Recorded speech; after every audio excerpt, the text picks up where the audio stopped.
Bonjour à toutes et à tous, nous allons voir dans cette vidéo la conjugaison des verbes en espagnol au présent de l'indicatif. Nous verrons dans un premier temps quels sont les trois grands groupes verbaux qu'on retrouve en espagnol, les verbes en AR, les verbes en ER, les verbes en IR. On abordera dans un second temps le cas des verbes pronominaux et nous terminerons avec une irrégularité qui est la diphtongue. On commence avec les trois grands groupes verbaux. J'ai choisi pour illustrer mon propos le verbe hablar, qui veut dire parler en espagnol, le verbe vivir, qui veut dire vivre, et le verbe comer, qui veut dire manger en espagnol. Alors, pour conjuguer un verbe en espagnol, on a besoin d'identifier son radical. Donc là, je vous ai mis les trois formes infinitives et je vais donc isoler le radical. C'est très simple. On prend le verbe et on enlève AR. Donc ici, j'enlève AR et ici, je me retrouve avec le radical du verbe hablar. Donc ici, pour le verbe vivir, je fais la même chose. J'enlève IR. Et je me retrouve avec le radical du verbe vivir. Ici, j'enlève ER. Et je me retrouve avec le radical du verbe comer. Donc, pour hablar, je me retrouve avec les radicaux. Et à la première personne, je rajoute la terminaison O. À la deuxième personne, la terminaison AS. À la troisième personne, la terminaison A, amos à la première du pluriel, aïs à la deuxième personne du pluriel, et an à la troisième personne du pluriel. Donc je me retrouve avec la conjugaison du verbe hablar, hablo, hablas, habla, hablamos, hablais, hablan. À la première personne, j'ai vivo. À la deuxième personne, vives, vive,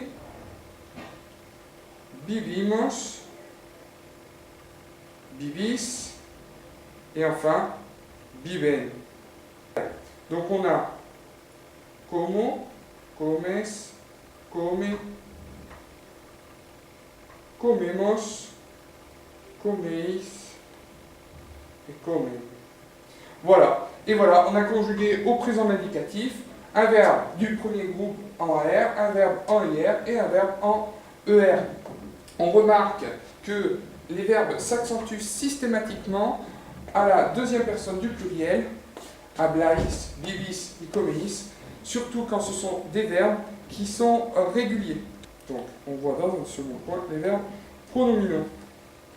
Donc, j'ai choisi le verbe llamarse. Llamarse, c'est le premier verbe qu'on apprend, qu'on utilise en espagnol, llamarse qui veut dire s'appeler. Donc, il existe également en français des verbes qu'on dit pronominaux. S'appeler est un verbe pronominal également en français. La différence avec l'espagnol, c'est que ici, on voit que le pronom est accolé au verbe quand celui-ci est à sa forme infinitive. Donc, j'ai mon pronom ici qui est accolé au verbe.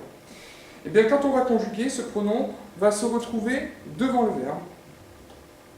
On retrouve notre pronom ici, me, te, se, nos, os, se, d'accord? Et on va récupérer comme tout à l'heure, on va récupérer le radical qu'on isole en enlevant la terminaison AR, en enlevant le pronom C, et donc on se retrouve avec notre terminaison, notre radical du verbe llamarse. D'accord? Et comme tout à l'heure, eh ben, les terminaisons sont les mêmes que pour les verbes en AR. Donc ici j'ai un verbe en AR, ça fait me llamo, te llamas, se llama, nos llamamos, os llamais, se llaman. Et enfin, pour terminer, je voulais voir avec vous le cas des verbes qui diphtonguent.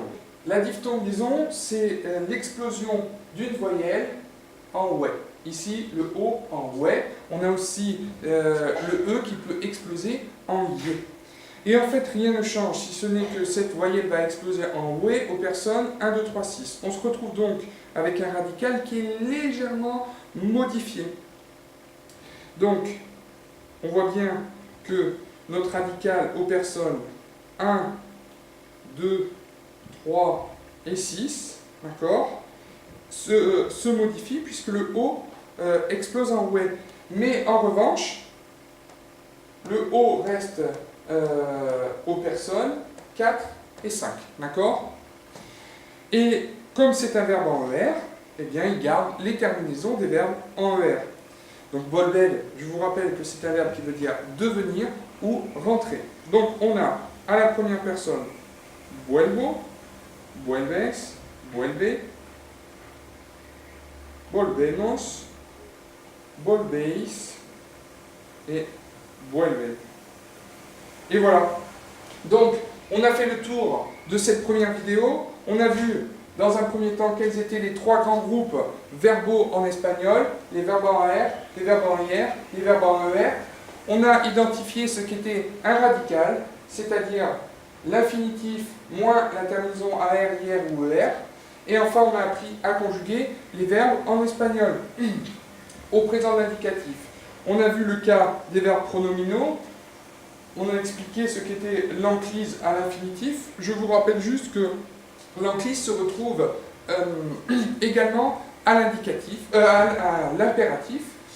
Et enfin, on a vu une irrégularité qui se retrouve assez fréquemment, qui est la diphtongue. On a pour illustrer ce propos utilisé le verbe volver, qui veut dire rentrer ou devenir. Et on a vu que le O explosait en ouai aux personnes 1, 2, 3 et 6. Et voilà, c'est terminé pour cette première vidéo.